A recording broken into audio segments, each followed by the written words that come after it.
rate sa bansa umakyat sa 5.8% noong January 2026 ayon sa pinakahuling labor force survey ng Philippine Statistics Authority.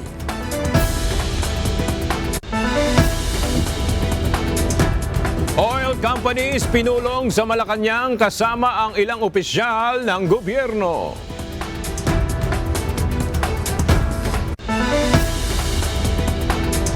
Digital na pamamahagi ng fuel subsidy sa PUV operators planong ipatupad ng Land Transportation Franchising and Regulatory Board.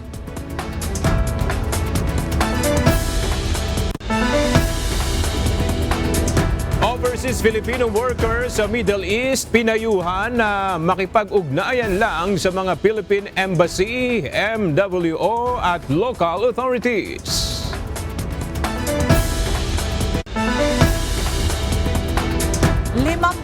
53 biktima ng human trafficking sa Cambodia nakauwi ng ligtas sa Pilipinas.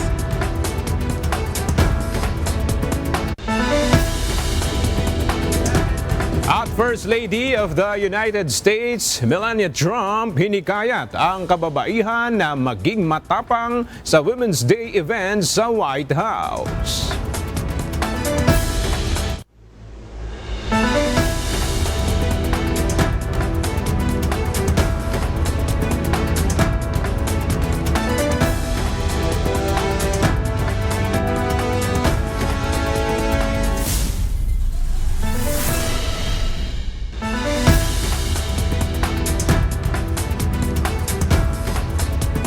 Magandang tanghali mga kasangbahay. Ngayon po ay araw ng Biyernes, March 13, 2026. Tayo po ay sabayang napapakinggan sa Radyo La Verdad 1350, ang UNTV Radio. At una sa mga balita ngayon tanghali.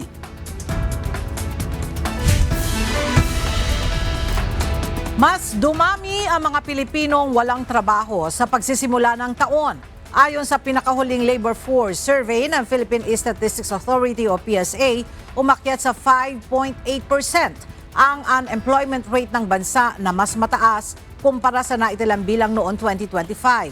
Ang detalye sa report ni Mia Alonzo live. Mia, ayon sa PSA, ano yung pangunahing dahilan ng pagtaas ng unemployment rate sa bansa?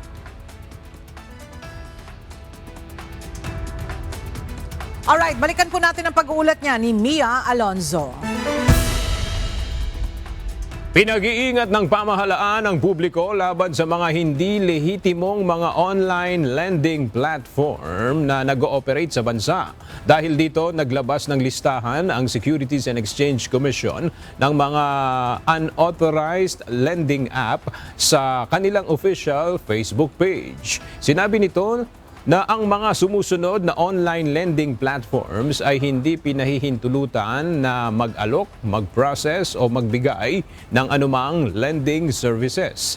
Sa Google Play Store, ilan sa mga unauthorized online lending platform ang SofiLoan, Masaya Cash, Napakatala, Peso Funny, Money Access, Cash Ease at PesoMate. Abang sa Apple Store naman, pinagbabawalan ang online lending app na Moka, Atome Loan, Mabilis Credit, Bpera, Tala Peso at marami pang iba. Para makita ang kumpletong listahan ng mga hindi otorisadong online lending platforms, maaaring bisitahin ang official Facebook page ng Securities and Exchange Commission. Inihikayat ng SEC o SEC ang publiko na i-report ang anumang illegal na online lending platform sa pamamagitan ng kanilang hotline number 147-320 o 143 o 14732 o magpadala ng mensahe sa kanilang iMessage portal o official website na www.sec.gov.ph.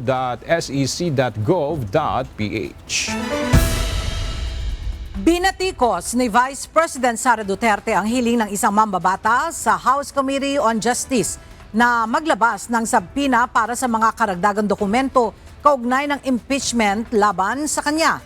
Ayon sa Vice Presidente, ang naturang hakbang ay malinaw na fishing expedition lamang ng mababang kapulungan. Para sa detalye, makibalita tayo kay Jed Neresina live. Jed, ano pang ibang detalye sa pahayag ni VP Duterte kaugnay ng impeachment?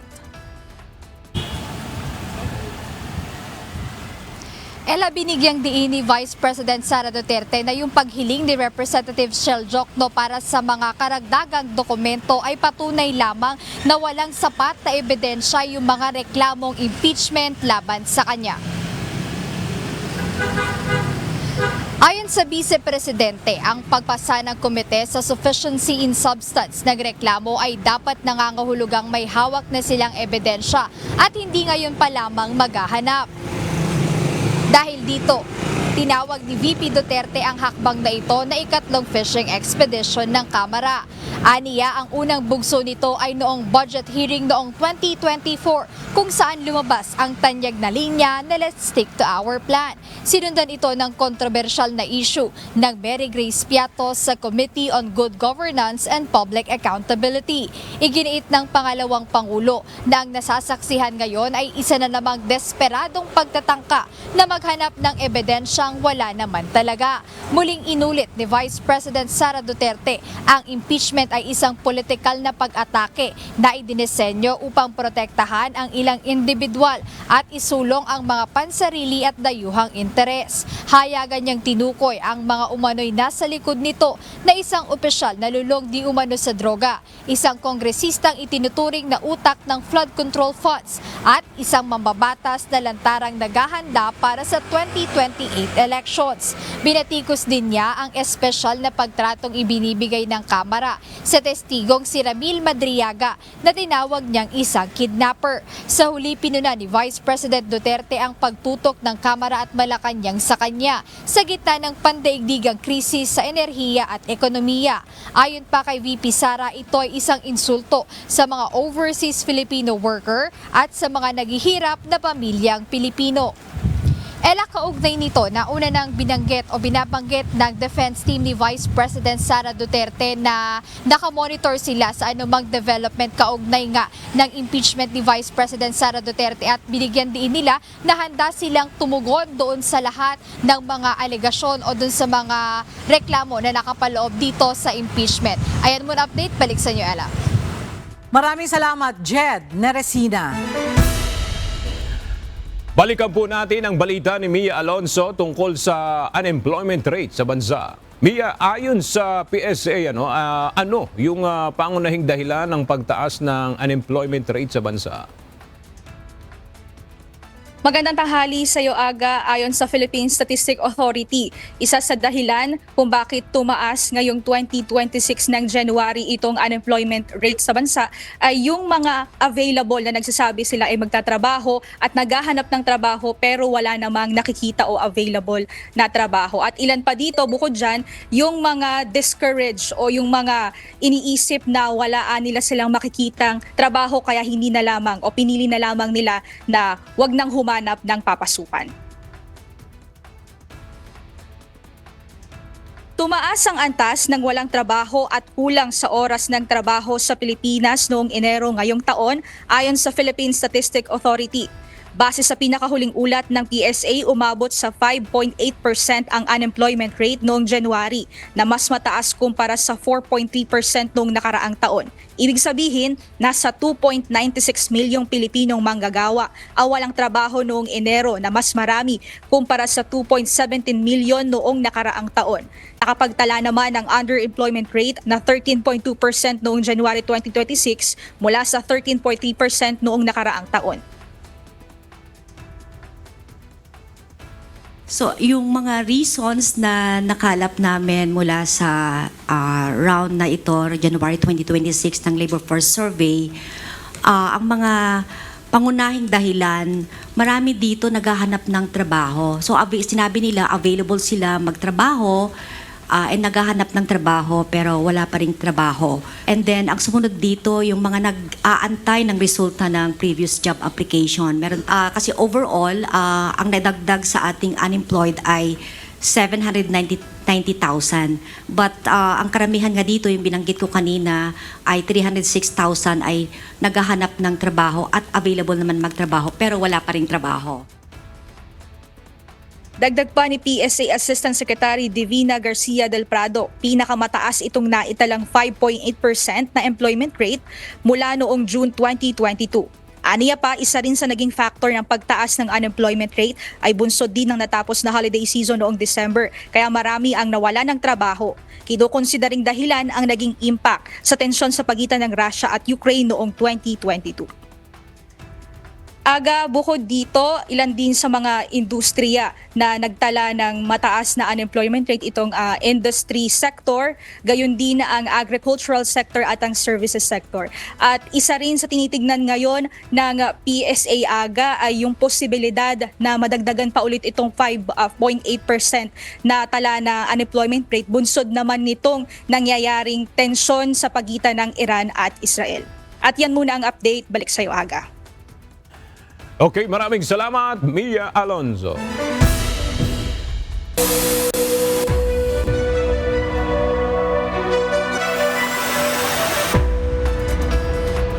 Nagdulot ng matinding pagkaantala sa supply ng langis ang nagpapatuloy na digmaan sa Middle East. Ayon sa International Energy Agency o IEA, ito na ang pinakamalaking disruption sa supply ng langis na naitala sa kasaysayan ng global oil market. May ulat si Joan Nano. Kinumpirma ng International Energy Agency o IEA na ang digmaan na nagaganap ngayon sa Middle East ay nagresulta na ng pinakamalaking disruption o pagkaputol sa supply ng langis sa kasaysayan ng global oil market.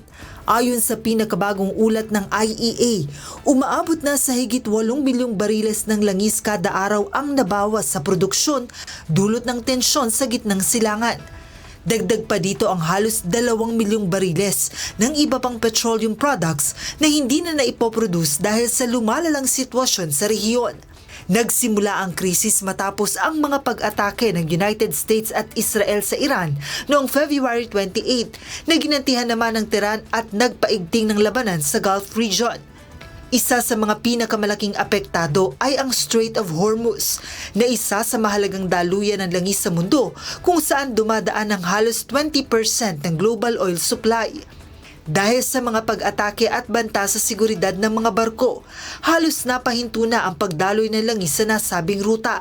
Ayon sa IEA, mas mababa sa 10% ng normal na dami ng mga barko ang kasalukuyang nakadadaan sa Strait of Hormuz.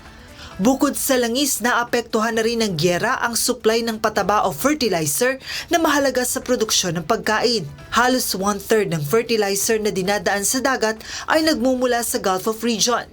Kaya naman nang maputol ang ruta na dinadaanan nito, ay tumaas din ang presyo ng pataba sa global market. Nagbabala ang United Nations na posibleng malubhang maapektuhan ng digmaan ng food security sa mundo, lalo na sa mga developing countries na umaasa sa mga imported fertilizer para sa kanilang agrikultura. Upang mabawasan ang epekto ng krisis, nagkasundo na ang 32 bansa na kasapi ng IEA na maglabas ng 400 million barrels ng langis mula sa kanilang emergency reserves. Ito na ang pinakamalaking sabay-sabay na paglalabas ng oil reserves sa kasaysayan ng ahensya. Gayunman, ayon sa IEA, bagamat makakatulong ito para pansamantalang ma-stabilize ang supply, hindi pa rin ito sapat kung hindi agad matatapos ang digmaan sa Middle East. Joan Nano, UNTV News and Rescue. Diyos ang aming sandigan, serbisyo publiko ang aming pinahalagahan.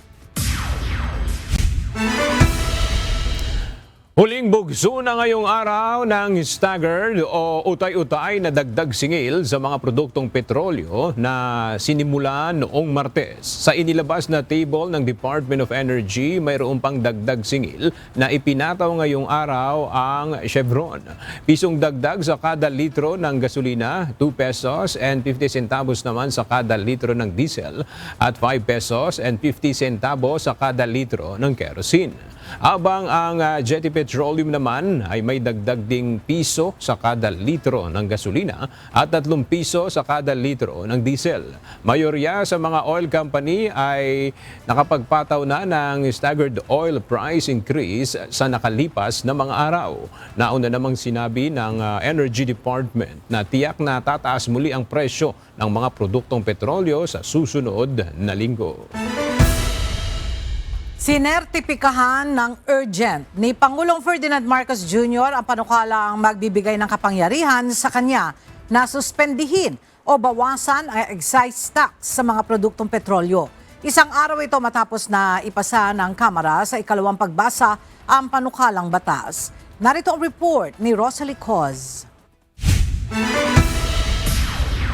Inaasahang mapapabilis na ang proseso ng pagsasabata sa panukalang magkakaloob ng kapangyarihan kay Pangulong Ferdinand Marcos Jr. para suspindihin o bawasan ang excise tax sa mga produktong petrolyo sa tuwing may national o global economic emergencies. Ito ay matapos i-certify as urgent ni PBBM ang panukalang batas araw ng Huwebes, March 12.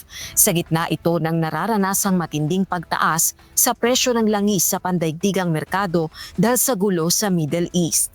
March 11 ang ipasa sa ikalawang pagbasa ng Kamara ang House Bill No. 8418.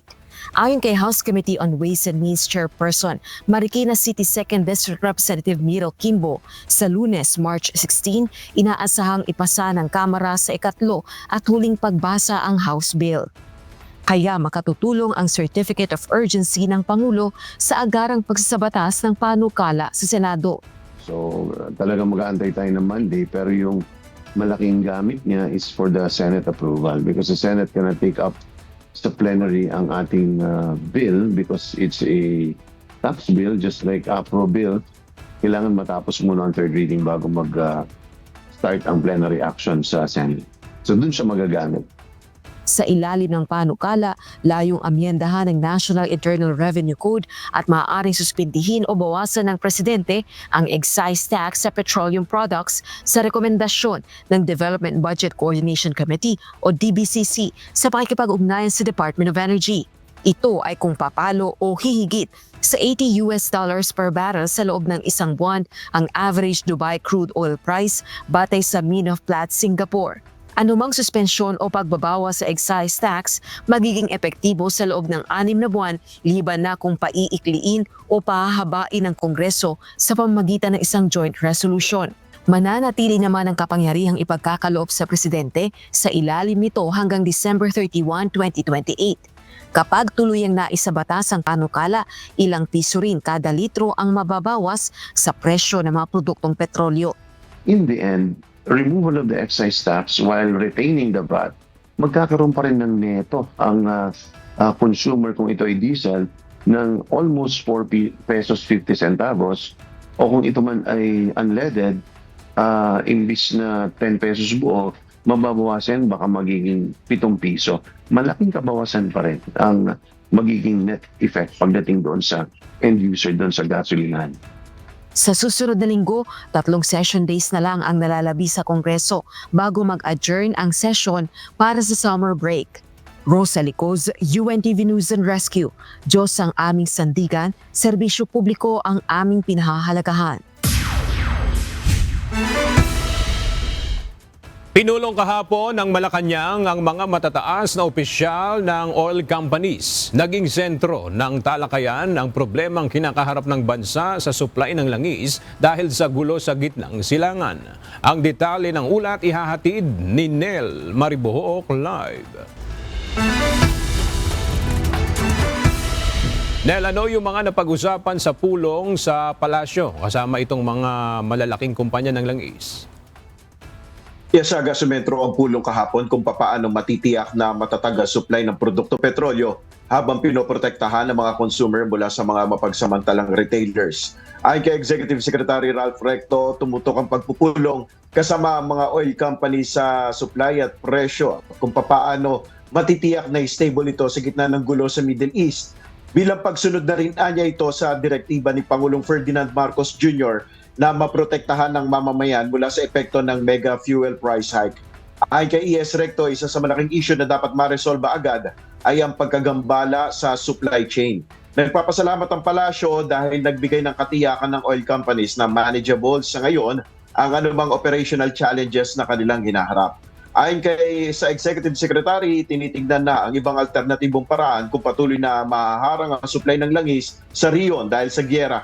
Isa niya sa malaking hakbang ni Pangulong Marcos ay ang pagsertipika niya bilang urgent bill ang panukalang magbibigay ng kapangyarihan sa Pangulo na suspindihin o bawasan ang ipinapataw na excise taxes sa petroleum products. Ayon sa opisyal, nais ni Pangulong Marcos na makarating ang panukalang batas sa kanyang tanggapan sa madaling panahon para agad na mapirmahan. Sa panig naman ni Energy Secretary Sharon Garin, pinaalalahanan niya ang mga kumpanya ng langis na tiyaking tama ang adjustment sa presyo sa mga gasolinahan at dapat ito ay sumasalamin sa totoong sitwasyon ng merkado. Sa nasabing pagpupulong, nilinaw ng kalihim na hindi niya papayagan at gagawa ng kaukulang aksyon ng pamahalaan sa labis o hindi makatwirang pagtaas sa presyo ng gasolina ng mga gasoline station. Yan muna ang ating update. Balik sa iyo, Aga. Maraming salamat, Nel Mariboho. Nananawagan ang isang mambabata sa national government na palawigin ang fuel assistance sa mga mangingisda. Ito ay matapos ang ulat sa planong pagkakaloob ng Bureau of Fisheries and Aquatic Resources o BFAR ng 3,000 pisong halaga ng fuel assistance sa 15,000 mga mangingisda sa gitna ng krisis sa langis dahil sa gulo sa Middle East. Ayon kay Puwersa ng Pilipinong Pandagat o PPP Party List Representative Harold Duterte, bagaman kinikilala nila ang inisyatibo ng BFAR, umaapela sila sa pamahalaan na palawigin ang coverage upang mas marami ang makinabang. Panawagan din ng grupo sa mga kinauukulang ahensya ng pamahalaan, repasuhin ang programa at ibang paraan para mapapataas pa ang pondo at mapahaba ang listahan ng mga benepisyaryo. Ito ay upang makapagpatupad ng mas sustainable na fuel subsidy mechanism para sa fishing sector.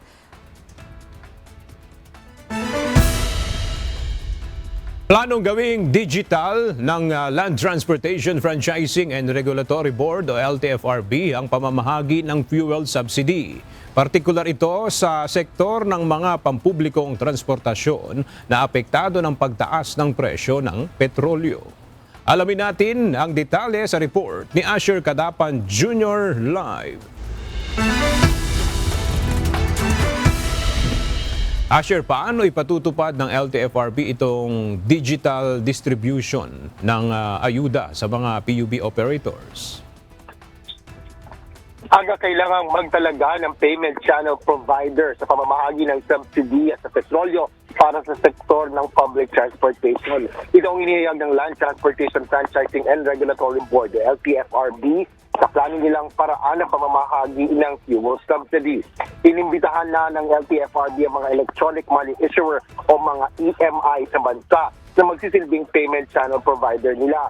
Ayon kay LTFRB Chairman Vigor Mendoza II, bahagi ito ng plano nilang gawing digital ang distribusyon ng ayuda sa mga public utility vehicles o PUV.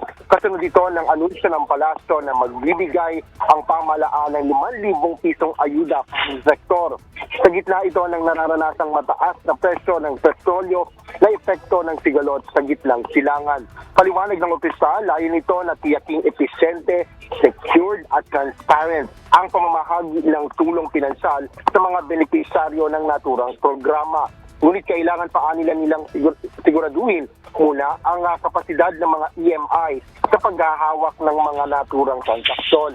Kinumpirma naman ng LTFRB na nagpadala na sila ng mga sulat sa mga EMI na accredited ng Bangko Sentral para sa kanilang partisipasyon sa proseso. Kailangan lang ng mga payment channel provider na magkumite sa LTFRB ng letter of intent. Gayun din ang iba pang mga dokumento na kinakailangan na magpapatunay na lehitimo at may kapasidad silang humawak ng digital payment. Iginiit naman ni Mendoza na pinili nila ang digital transactions dahil napatunayan na itong epektibo at episyente sa pamamahagi ng fuel subsidy sa mga lagdaan. Nauna nang inanunsyo ni Transport Secretary Giovanni Lopez na sisimula na ang distribusyon ng fuel subsidy sa mga PUV sector sa Metro Manila sa Martes. Uunahin sa mga bibigyan ng ayuda ang mga driver ng tricycle. Inaasahan naman na agad rin itong ipatutupad sa iba pang lugar sa bansa. Para naman sa mga PUV drivers, mas mabuti kung ipatutupad ang digital distribution ng fuel subsidies.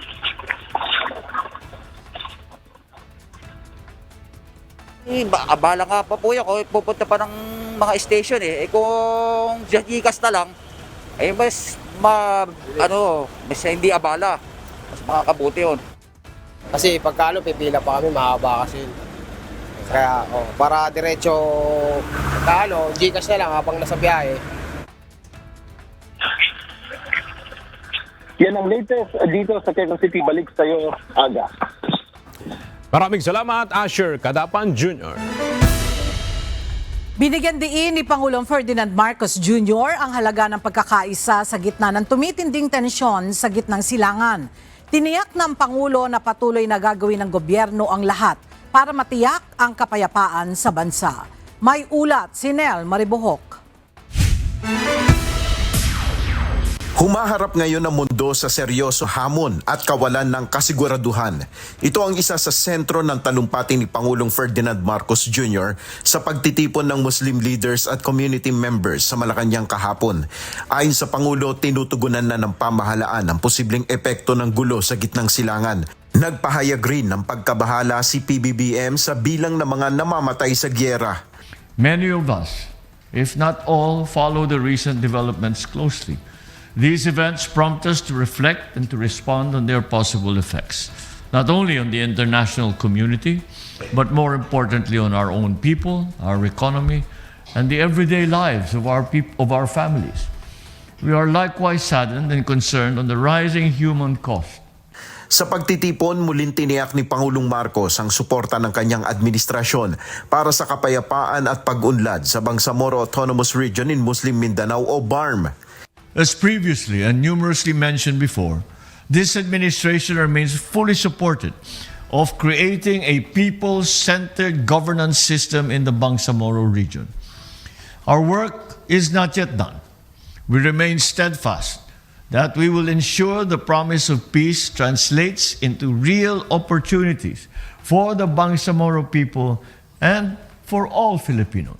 Sinabi ni Pangulong Marcos na ang paglalakbay tungo sa kapayapaan at makabuluhang sariling pamamahala ay nangangailangan ng pasensya, dialogo at kahandaang isulong ang pagkakasundo. Nel Maribohok, UNTV News and Rescue, Diyos ang aming sandigan, serbisyo publiko ang aming pinahalagahan.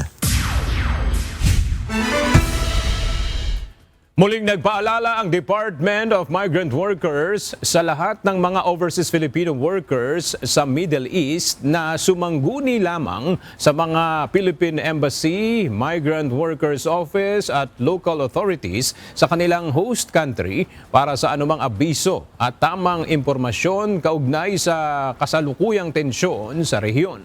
Paalala ng mga otoridad sa mga OFW na huwag basta maniniwala o magpapakalat ng anumang mga hindi beripikadong impormasyon sa social media na maaaring magdulot ng panik o pangamba sa ating mga kababayan.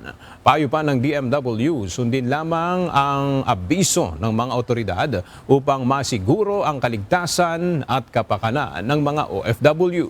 Patuloy rin silang pinag-iingat at pinapayuhan na maging alerto at iwasan ang mga lugar na may potensyal na panganib. Para sa mga mangangailangan ng agarang tulong, maaaring dumulog sa mga embahada at MWO. Hindi pwedeng gawing dahilan ang krisis sa ekonomiya upang palagpasin ang mga lumalabag sa batas trapiko. Ito ang iginiit ng isang House Committee Chairperson sa naging panukala ng kanyang kapwa kongresista na itigil muna ang panghuhuli sa mga traffic violator ngayong mataas ang presyo ng langis. Narito ang ulat ni Rosalie Coz. Ginawa ang mga patakaran para sundin at panatilihin ang kaayusan sa lipunan. Kaya kahit may hindi pangkaraniwang pangyayari gaya ng matinding krisis sa ekonomiyang nararanasan ngayon, bunsod ng lubhang pagtaas sa presyo ng langis sa pandaigdigang merkado dahil sa gulo sa Middle East, dapat sinusunod pa rin ang mga umiiral na batas. Ito ang reaksyon ni House Committee on Ways and Means Chairperson Marikina 2nd District Representative Miro Kimbo, kasunod ng suhestyon ng kanyang kapwa kongresista sa pagdinig ng House Committee on Transportation araw ng Miyerkules, March 11. Kasi if you allow people to go freely, even if they violate, who is to say what kind of violation? Di lahat na lang magva-violate kasi since hindi naman nanguhuli. So, I think it's ill-advised if that request is followed because true, the intention is good but the effect is going to be diabolical. So, mas magiging magulo, mas nakakasira pa sa ating ekonomiya. Si Suerte Party List Representative Arlene Ayon ang naglatag ng suhestyon sa briefing ng House Committee on Transportation kung maaari bang suspindihin muna ang panguhuli sa mga lumalabag sa batas trapiko sa gitna ng krisis sa langis. Gayunman, agad itong tinutulan ng Land Transportation Office o LTO.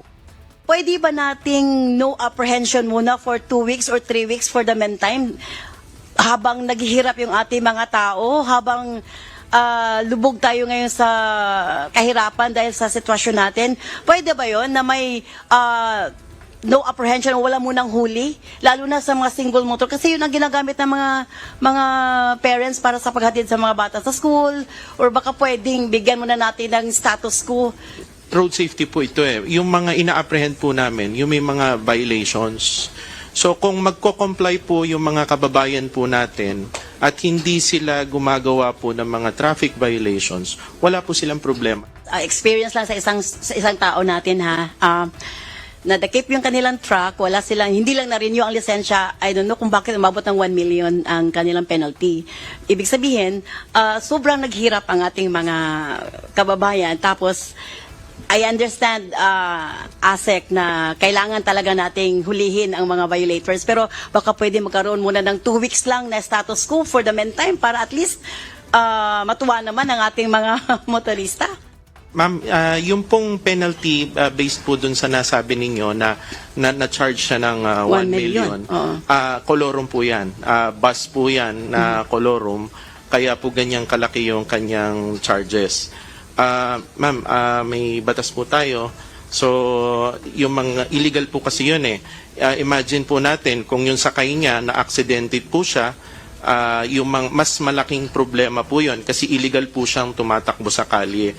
So, siguro po sa amin, sa LTO, safety na rin ng mga mananakay natin at safety ng karamihan.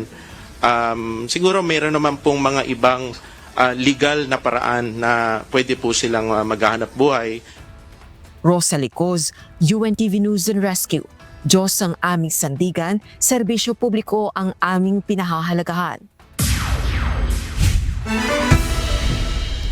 Iginiit ni Metropolitan Manila Development Authority o MMDA Swift Traffic Action Group Commander Edison Bong Nebriha na ang panghuhuli sa traffic violators ay hindi para pahirapan ang mga kababayan. Reaksyon ito ni Nebriha sa panukala ng isang kongresistang itigil muna ang traffic apprehension sa loob ng 2 o 3 linggo sa gitna ng krisis sa langis. Ayon kay Nebriha, layon ng panghuhuli sa mga lumalabag sa batas trapiko na itama ang maling pag-uugali at gawing ligtas ang mga kalsada para sa lahat. Dagdag pa nito kung patuloy na titingnan ang panghuhuli sa mga lumalabag sa batas trapiko bilang pahirap, subukan aniyang ikumpara ito sa pagbabayad ng hospital bills pagkatapos ng isang road crash. Manatili po kayong nakatutok sa UNTV, magbabalik ang C-News.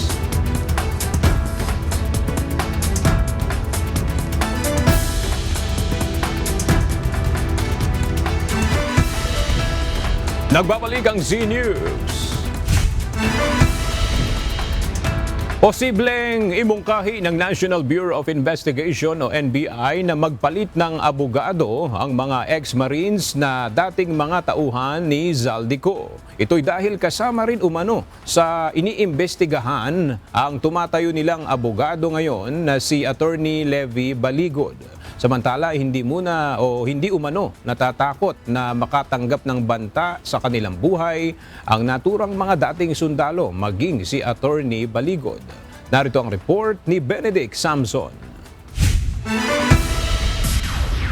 Inaasahan na ni Attorney Levi Baligod at ng kanyang mga kliyente na 18 nagpakilalang ex-Marines ang makatanggap ng banta sa kanilang buhay dahil sa ginawa nilang paglantad at pagsiwalat ng umano'y korupsyon sa pamahalaan. Ayon kay Attorney Baligod, hindi sila nababahala sa mga pananakot. Kaya naman nating i-handle yan. Merong 3 bahay ng mga dating sundalo na pinasok. Hindi yung mga kasamahan ng mga ito. Isa sa Cagayan, isa sa Iloilo, pananakot. No? Ganun pa man, ayon sa National Bureau of Investigation, dapat maipagbigay alam sa mga otoridad ang mga natatanggap nilang banta. Wala pong nabanggit na gano'n. And again, I'm offering the services of NBI kung mayroong mga threat na ganyan. We are willing to address that. Lalo na po kami na nag-iimbestiga, mahirap po na magkaroon po ng ganyang usapin dahil sagutin po namin yan ng aming pong ahensya. Samantala, nais namang irekomenda ng NBI sa kampo ng 18 ex-Marines na kumuha ng bagong abogado. Ayon kay NBI Director Matibag, ito ay dahil kasama sa investigasyon nila si Attorney Levi Baligod. Pagaman maaari pa ring samahan ni Baligod ang mga dating sundalo bilang kanilang legal counsel, maglalagay ang NBI ng limitasyon sa kanyang partisipasyon sa investigasyon. Ang suggestion ko, dapat they be represented ng lawyer based on this kasi si Atty. Baligod is also subject of this inquiry.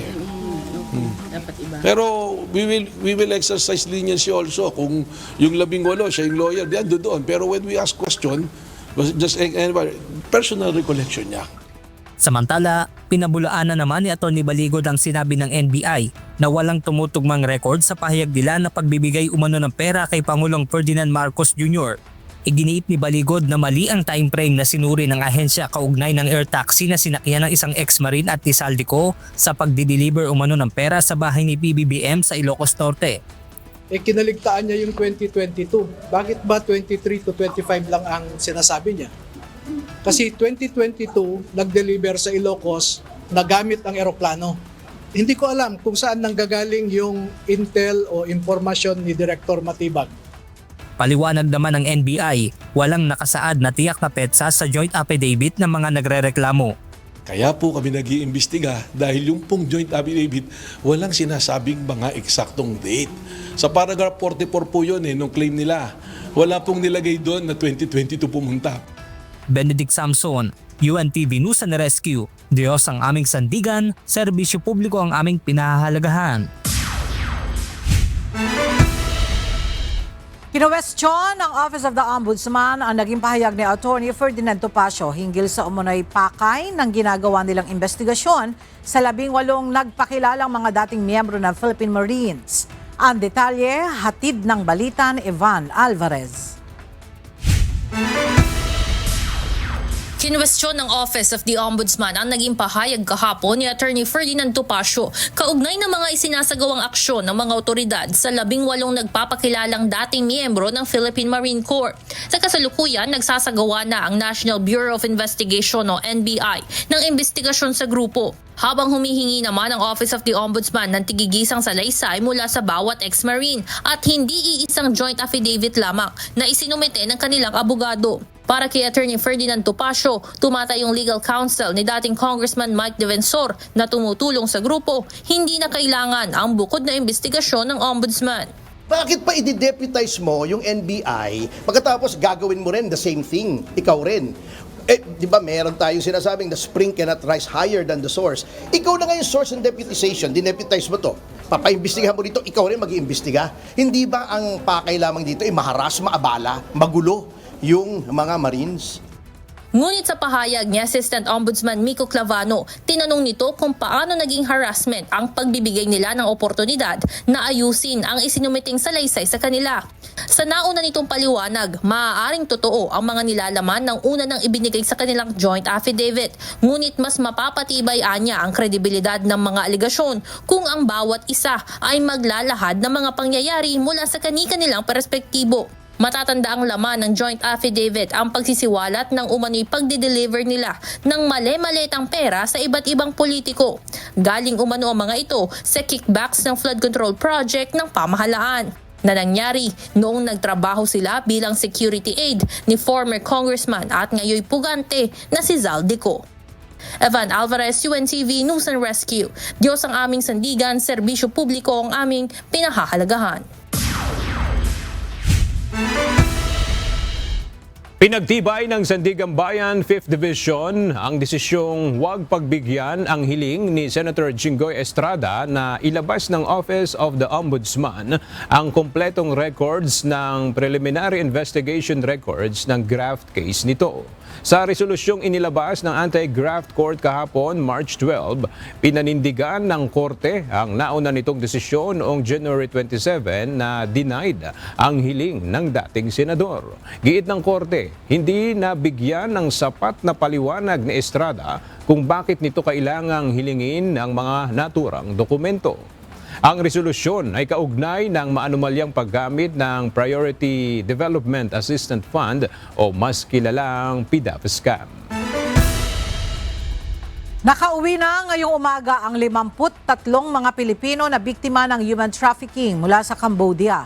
Ayon sa Department of Migrant Workers o DMW, dumating ang mga ito sa Ninoy Aquino International Airport Terminal 1 kaninang umaga sa ng Philippine Airlines Flight PR2622. Nahikayat ang mga biktima sa pamamagitan ng mga messaging app gaya ng Telegram at pinangakuang sa sahod ng nasa 600 hanggang $1,000 US. Inihayag din umano ng isa sa mga biktima na nakaranas siya ng pang-aabuso kung saan pinapagawa siya ng 300 push-ups, ginugutom at hindi pinapasahod.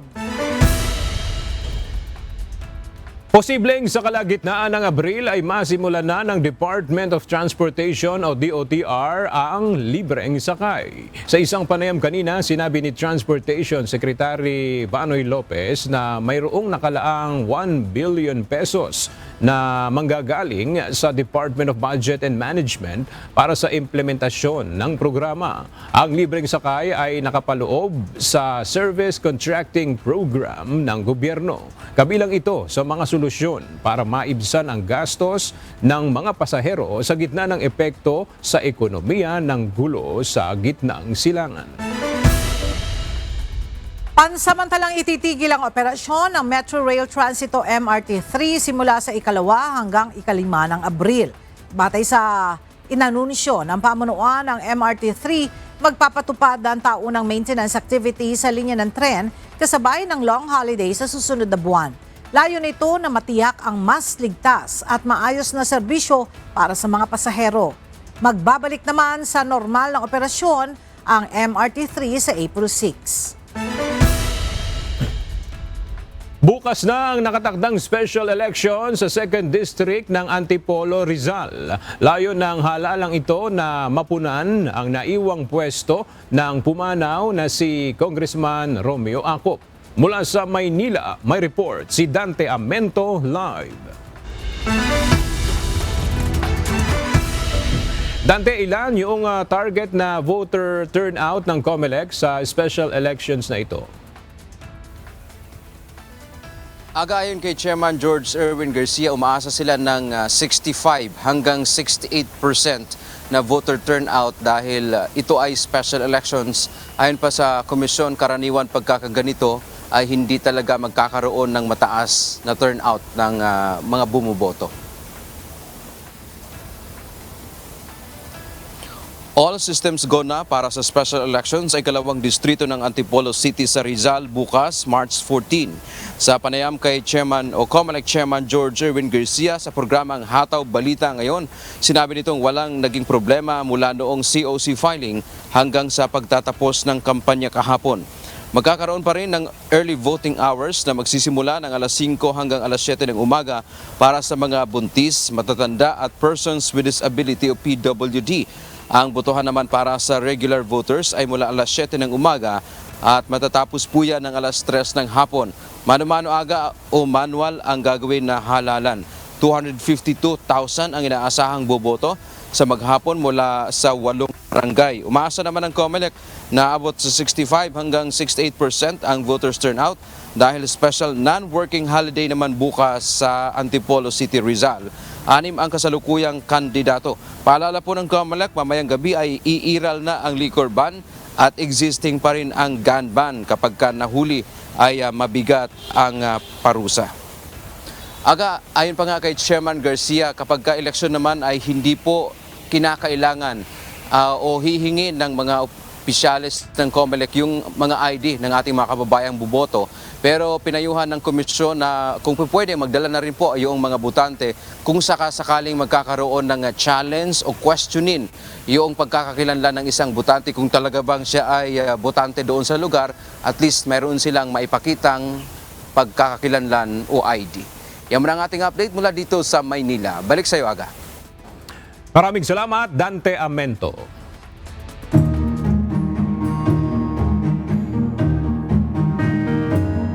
Nasamsam ng mga otoridad ang tinatayang 7 kilo ng hinihinalang shabu na may halagang umaabot sa 47.6 million pesos sa isang joint maritime operation sa karagatan ng Sibutu. Tumulong sa operasyon ang Philippine Coast Guard na nag-secure ng sea exit point sa lugar habang isinagawa naman ng Philippine National Police at Philippine Drug Enforcement Agency ang interdiction na nagresulta sa pagkakaaresto ng 2 suspect na Pilipino. Isinuko na sa Sibutu Municipal Police Station ang mga nasamsam na droga at ang mga naarestong individual para sa dokumentasyon at mas malalim na investigasyon.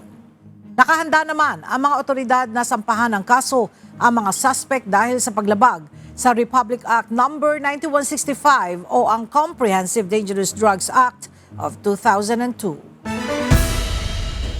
Personal na bumisita ang mga kinatawan ng World Food Program sa Malabog Disaster Response Warehouse ng Department of Social Welfare and Development sa Daraga, Albay.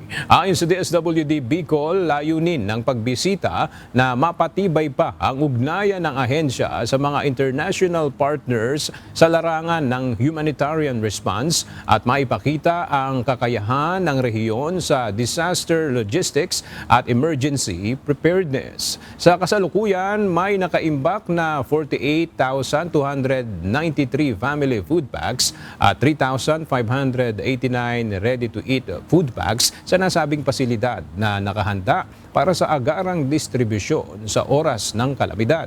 Ang warehouse ang nagsisilbing pangunahing logistics hub ng Department of Social Welfare and Development sa buong Bicol Region. Apektado na rin ang pagtaas ng presyo ng langis sa mga mangingisda sa barangay Ambuklao sa Bukod, Benguet. Dahil sa mas mahal na krudo, ilan sa kanila ang nagbabago ng paraan sa pagbiyahe ng kanilang mga huling isda para makatipid. Ang detalya hatid ni Grace Doctulero live. Grace, paano ang diskarte nila dyan para makatipid? Yes, Ayla, dahil nga sa pagmahal ng krudo na iniugnay sa tensyon sa Middle East, sinabi ng mga mangisda dito sa barangay Ambuklao na mas lumalaki na ang gastos sa paggamit ng motor sa kanilang mga bangka. Kaya naman para makatipid, mas pinipili ng mga ilan na magsagwan na lamang ng bangka sa halip na gamitin ang motor sa pagbiyahe ng mga tilapia mula sa mga fish cage papunta sa mga pampang kung saan ito ibinebenta o dinadala sa mga mamimili.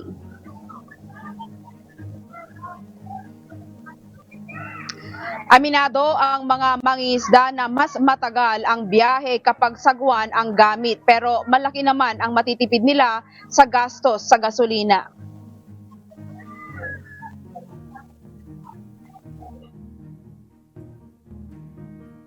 Ang epekto sa amin sobrang mahirap kasi kahit kunti lang ang huli po namin, dadali namin dito. Yung lalo pong pagtaas ng gasolina po.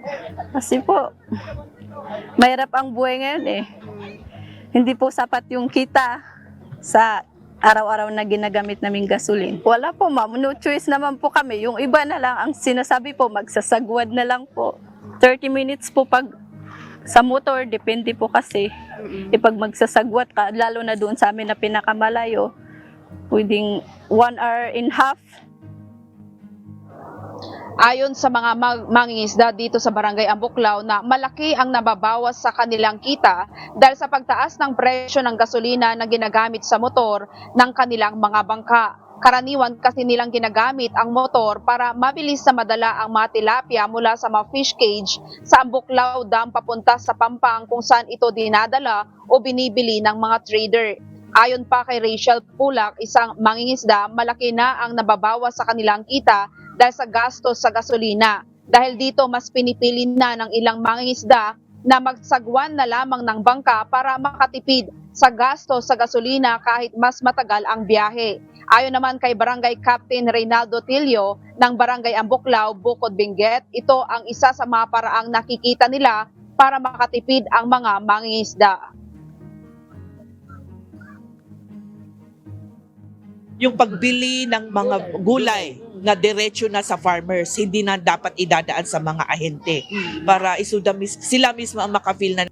Talagang yun na ang remedyo, babalik sila sa dati. Mano-mano na. Yung napanood natin sa contest ng bangka kanina. Yun naman ang talagang pinaka magandang remedyo na yan pag talagang tataas ang gasolina. Plano rin ng lokal na pamahalaan ang pagbibigay ng ayuda o subsidy sa mga apektadong mangingisda sa lugar na isa sa kanilang tatalakayin sa kanilang sesyon sa Sangguniang Panlalawigan ng Benguet. Yung pagbili ng mga gulay na diretso na sa farmers, hindi na dapat idadaan sa mga ahente para sila mismo ang makafeel na ng value ng kanilang pinaghirapan. Iyon ang isa nating ipupush this coming session. Kausapin natin yung agriculture pala, sila na ang maglabas ng. Sa subsidy, pilitin nating meron. Pero syempre ang subsidy, hintayin natin yung supplemental budget kung may mga sobra pa. Sinabi rin ng mga opisyal na ang produksyon ng tilapia ang isa sa pangunahing pinagkukunan ng kabuhayan ng mga residente dito sa Barangay Ambuklaw, kaya umaasa sila na hindi na lalong tumaas pa ang presyo ng langis na direkta nang nakakaapekto sa kanilang hanapbuhay. Yan muna ang balita mula dito sa Bukod Benguet. Balik sa iyo, Ella. Maraming salamat, Grace Doctolero. Nagpakita ng pakikiisa ang mga residente ng Barangay Magrafil sa isinagawang volcanic eruption drill kasabay ng nationwide simultaneous earthquake drill kahapon bilang paghahanda sa posibleng sakuna. Ang Barangay Magrafil ay nasa loob ng 6-kilometer danger zone ng Mount Kagua na isang aktibong bulkan sa lalawigan ng Cagayan. Sa drill, maayos na sinunod ng mga residente at opisyal ng barangay ang duck cover and hold technique nang tumunog ang sirena at lumikas patungo sa itinalagang pick-up point. Malaking tulong ang ganitong mga pagsasanay upang mas maging handa ang komunidad sakaling magkaroon ng lindol na posibleng masundan ng pagputok ng bulkan.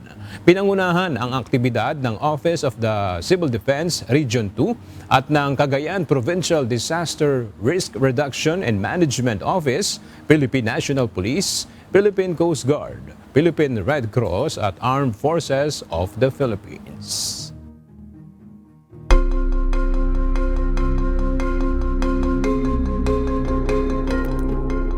Nakipagpulong si Israeli President Isaac Herzog sa asawa ng Filipino caregiver na si Mary Ann De Vera na nasawi matapos protektahan ang kanyang matandang alaga sa naganap na missile attack sa Tel Aviv noong nakaraang linggo. Sa kanyang pahayag, binigyan diin ni Pangulong Herzog ang kabayanihang ginawa ni Mary Ann na hindi malilimutan ng bansa. Ipinahayag din niya ang taos-pusong pasasalamat ng Israel sa malaking ambag ng komunidad ng mga Pilipino. Kasama sa tribute kay Mary Ann, si Philippine Ambassador Eileen Mendiola at mga kawani ng embahada bilang pagkilala sa sakripisyo at kabayanihan ng Filipina caregiver.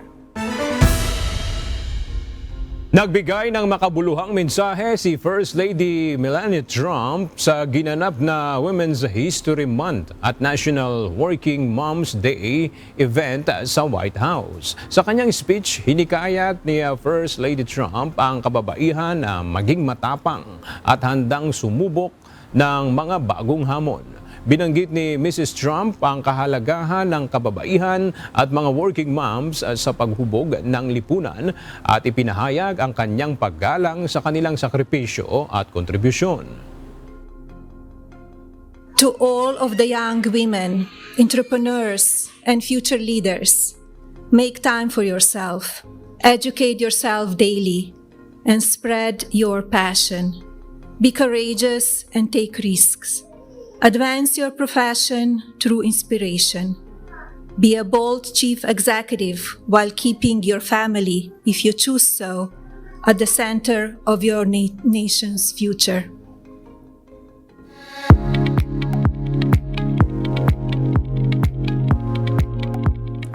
Opisyal na pumirma ang kontrata o ng kontrata ang Manila-based singer-songwriter na si Eloisa bilang bagong artist ng KDR Music House.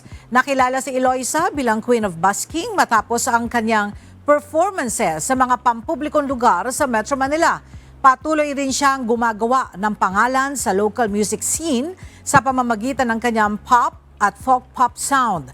Ilang ulit na ring nakapag-perform sa Wish 1075 bus si Eloisa, kung saan inawit niya ang ilan sa kanyang mga original songs na umani ng atensyon ng maraming wishers. At bilang bahagi ng bagong chapter ng kanyang music career, abangan ang bagong kanta ni Eloisa under KDR Music House na pinamagatang Pag-asa na nakatakdang i-release ngayong March 2026.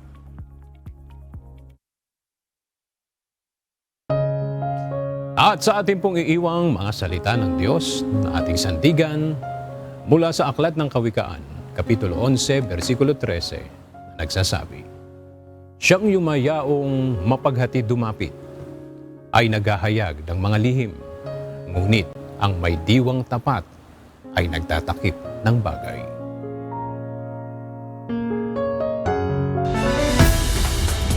At yan ang mga balitang aming tinutukan at inaksyonan. Dahil sa aming pagbabalita, una, ang pagkalinga sa kapwa. UNTV CE News, may balita saan mang panig na ang daigdig. At dito sa UNTV, Diyos ang aming sandigan. Serbisyo publiko ang aming pinahalagahan. Magandang tanghali at